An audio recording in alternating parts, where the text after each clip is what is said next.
Hello guys, today we're going to be doing a video of a house for a hermit crab. And in the back it says, well, let's show it first. Carle is the creator of many beloved books about animals, birds, and insects. But he says that he feels particularly fond of hermit crab.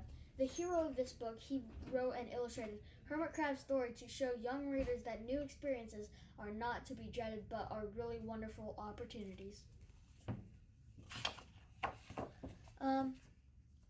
Got just basically painting on the whiteboard painting, almost looking. A house for a hermit crab. Well, actually, we should probably by Carle. A house for a hermit crab. Time to move in, said Hermit Crab one day in January. I've grown too big for this little shell. He had felt safe and snug in his shell, but now it was too snug. Hermit Crab stepped out of the shell and onto the floor of the ocean. But it was a frightening out in the open sea without a shell to hide in. What if a big fish comes along and attacks me, he thought. I must find a new house soon. And we have, obviously, him with a couple of fish hopping out of the shell. Then, early in February, Hermit Crab just found in the house he was looking for. It was a big shell and strong. He moved right in, wiggling and waggling about inside to see how it felt. It felt just right, but it looked so well, so plain, thought the Hermit Crab. In March, Hermit Crab met some sea anemones. They swayed gently back and forth in the water. How beautiful you are, said Hermit Crab. Would one of you be willing to come and live in my house? It is so plain. I need you. I'll come, whispered a small sea anemone. Gently, Hermit Crab picked it up with his claw and put it on his shell.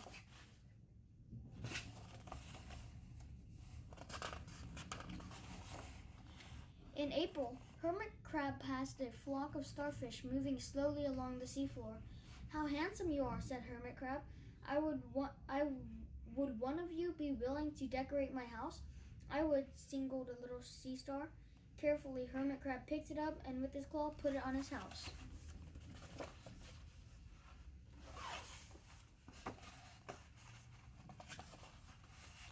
In May, Hermit Crab discovered some coral. They were hard and didn't move. How pretty you are, said Hermit Crab. Would one of you be willing to make my house more beautiful? I would, creaked the crusty coral. Gingerly, Hermit Crab picked it up with a claw and placed it on his shell.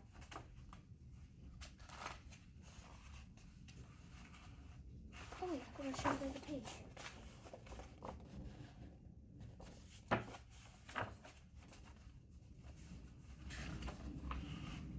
In June, Hermit Crab came to a group of sails crawling over a rock on the ocean floor. They gazed as they went, picking up algae.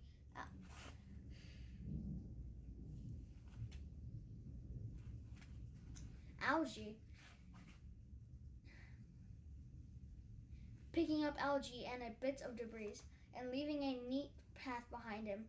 How tidy and hard-working you are, said Hermit Crab. Would one of you be willing to come and help clean my house? I would, offered one of the snails. Happily, Hermit Crab picked it up with his claw and placed it on his shell.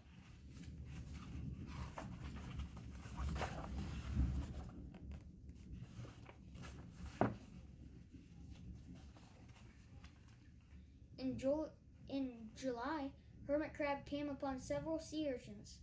They had sharp, prickly needles. How fierce you look, said Hermit Crab. Would one of you spiky sea urchins be willing to protect my house? I would, answered a spiky sea urchin. Gratefully, Hermit Crab picked it up with his claw and placed it near his shell. In August, Hermit Crab and his friends wandered into a forest of seaweed. It's so dark in here, thought Hermit Crab. How dim it is, murmured the sea anemone. How gloomy it is, whispered the starfish. How murky it is, complained the coral. I can't see, said the snail. It's like nighttime, cried sea urchin.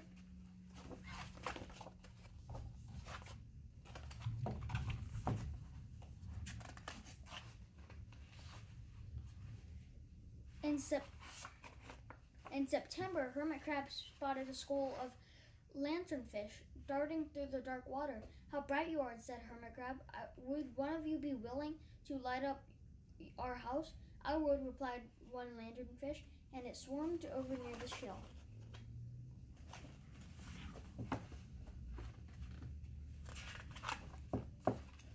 In October, hermit crab approached a pile of smooth pebbles. "How sturdy you are," said hermit crab. "Would you mind if I rearranged you?" "Not at all," answered the pebbles. Hermit crab picked up one by one and one with his claw and built a wall around his shell. "Now my house is perfect," cheered hermit crab. But in November, hermit crab felt that his shell was a bit too small. Little by little over the year, hermit crab had grown. Soon he would have to find another big home, but he had come to love all his friends, the sea anemone, the starfish, the coral, the sea urchin, the snail, the lanternfish, and even the smooth pebbles. "They have been so good to me," thought hermit crab. "They are like family. How can I ever leave them?" In December, the smaller hermit crab passed by. "I have outgrown my shell," she said. "Would you know of a place for me?" "I have outgrown my house too," answered the hermit crab. "I must move on. You are welcome to live here, but you must promise to be good to my friends." "I promise," said the little crab.